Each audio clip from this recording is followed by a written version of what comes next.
Hello दोस्तों, कैसे हो आप सभी। आप सभी का मेरे यूट्यूब चैनल पर वेलकम है।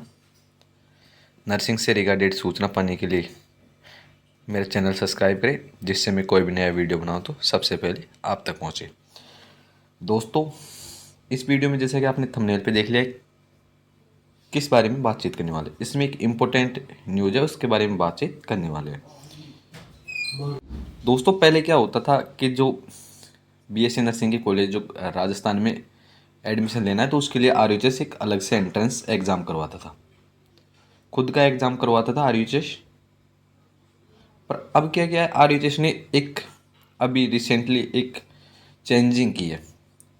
वो चेंजिंग की है कि जो अब आरयूएचएस खुद का एग्ज़ाम कंडक्ट न करवा के नीट का एग्ज़ाम जो कंडक्ट होता है उसी से आपको बीएससी नर्सिंग और बीपीटी और पैरामेडिकल में एडमिशन होगा। तो देख लेते हैं नोटिफिकेशन में क्या कह रखा है यूनिवर्सिटी ने एक बार। तो दोस्तों देख सकते हो आप, ये जो नोटिफिकेशन वो डाला हुआ है 28 तारीख को, 28/2/2025 को डाला हुआ है। तो इसमें देख लेते हैं क्या कह रखा है यूनिवर्सिटी ने। इसमें कह रखा है, देखो दोस्तों, कौन कौन से कोर्सों के लिए, बीएससी नर्सिंग, बीपीटी और पैरामेडिकल। पैरामेडिकल में बीआरटी और बीएससी एमएलटी ना।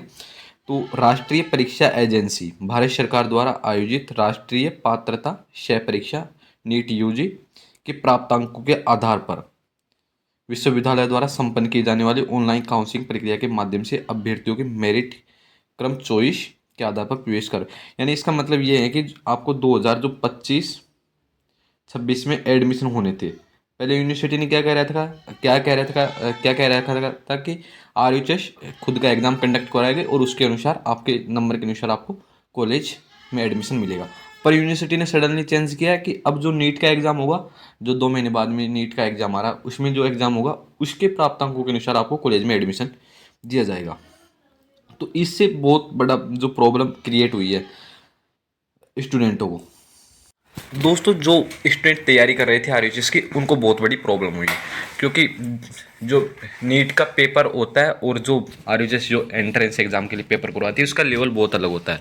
दोनों के लेवल में बहुत फ़र्क है। उसमें क्या होता है, पेपर पैटर्न में ओनली 12th का सिलेबस आता है। जो आरयूएचएस एंट्रेंस एग्ज़ाम करवाती थी उसमें ओनली 12th का पेपर आता था, और 12th के साथ में 33 केमिस्ट्री के और 33 फिजिक्स के और 33 बायोलॉजी के, इस प्रकार पेपर पैटर्न रहता था। 100 नंबर का था और इसमें एक नेगेटिव मार्किंग भी नहीं रहती थी।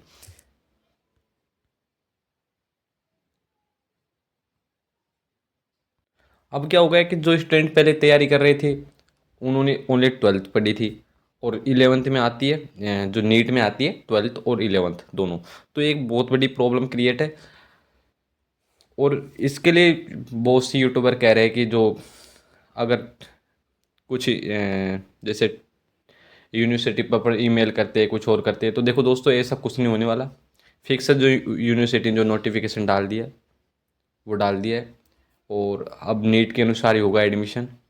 तो आपने जो ट्वेल्थ की ट्वेल्थ की तैयारी आपने कर रखी है, तो आप 11th की तैयारी थोड़ी कर दे। देखो दोस्तों, ये रियल है कि जो स्टूडेंट तैयारी कर रहे थे आरयूएचएस एंट्रेंस के लिए, तो उनके साथ बुरा हुआ है, क्योंकि एक नीट के स्टूडेंट होते हैं तो वो उनके अलग लेवल की तैयारी होती है, और जो आरयूएचएस के जो एंट्रेंस के एग्ज़ाम के लिए जो तैयारी कर रहे थे तो उनकी थोड़ी अलग लेवल की तैयारी होती है। पर फिर भी देखो, कुछ नहीं कर सकते। अब जो स्टूडेंट उनके हाथ में एक ही चीज़ है कि वो अपनी स्टडी को कंटिन्यू रखे, और ऐसे किसी के बहकावे में ना आवे कि जो ऐसा जीमेल करने से या और कुछ करने से आपका जो यूनिवर्सिटी ने जो डाला है वो रिजेक्ट कर दिया जाएगा और एंट्रेंस करवा देगी। तो ऐसा कुछ नहीं होने वाला। आप अपनी पढ़ाई पे ध्यान दें, और जैसे भी हो सकती है वैसे आप तैयारी करें। तो आज के लिए इतना ही। अगर और भी कुछ आपको अगर ज़रूरत हो, कुछ पूछना हो नर्सिंग से रिगार्डेड, तो कमेंट में लिखें। तो आज के लिए इतना ही। थैंक्स दोस्तों, और प्लीज़ मेरे यूट्यूब चैनल को सब्सक्राइब करें।